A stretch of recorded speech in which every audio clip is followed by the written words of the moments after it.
Hi, everybody. This is Gatsad. Currently feverishly working on my forthcoming book to try to hopefully get the first draft done. Uh, I hope before the end of the summer. In any case, the last chapter of the book is a call to action.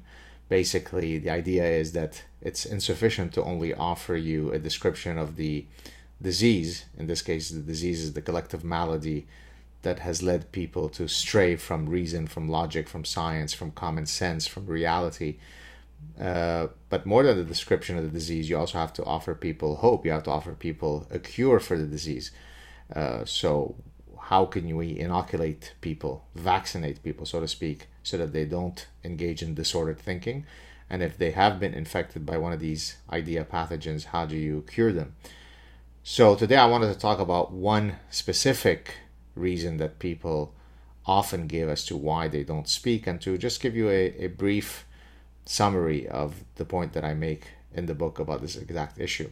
So many people will write to me, will see me on the street. I just went to my local cafe, and a woman who follows my work was telling me that she would love to engage some of her family members, but she knows that they're going to go hysterical, that it's going to damage their relationship.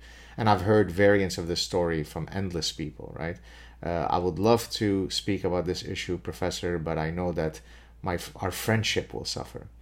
And so people rank order, if you'd like, maintaining harmony, maintaining a friendship, maintaining a familial bond over truth.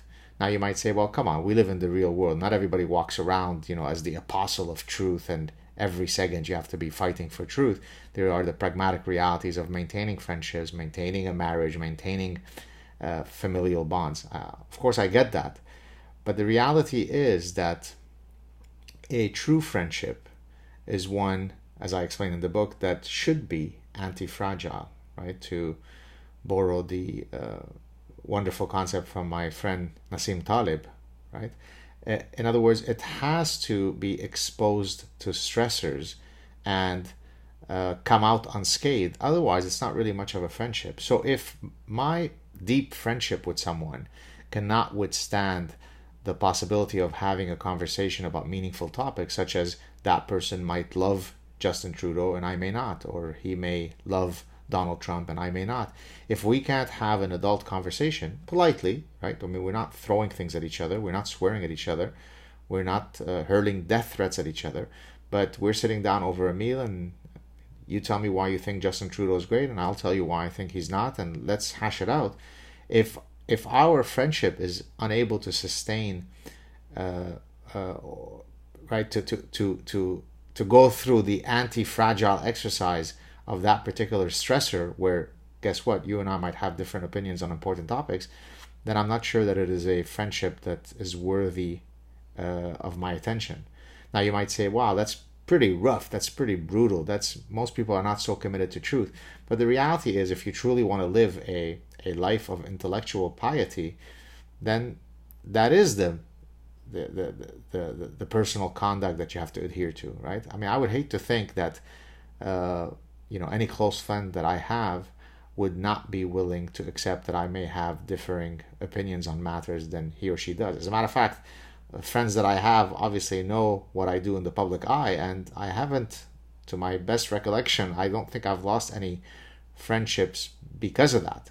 If anything, I lose friendships if I think that you are a coward, if I think that you don't speak for your position, even though I may disagree with it. So this idea that we should not enunciate our position on an important topic lest we might lose a friendship is ultimately part of the problem. It is ultimately one of the reasons why bad ideas continue to flourish, because we then all build sterile echo chambers where only ideological homogeneity is permitted, right? Now that could happen at university campuses, but it also happens in the way we form friendships, right? So today's clip is about this idea of, oh, if I disagree with you, then our friendship will be harmed. Well, guess what? I don't want your friendship if you can't accept that I may have a differing opinion from yours. Speak out. Don't be a coward. Cheers.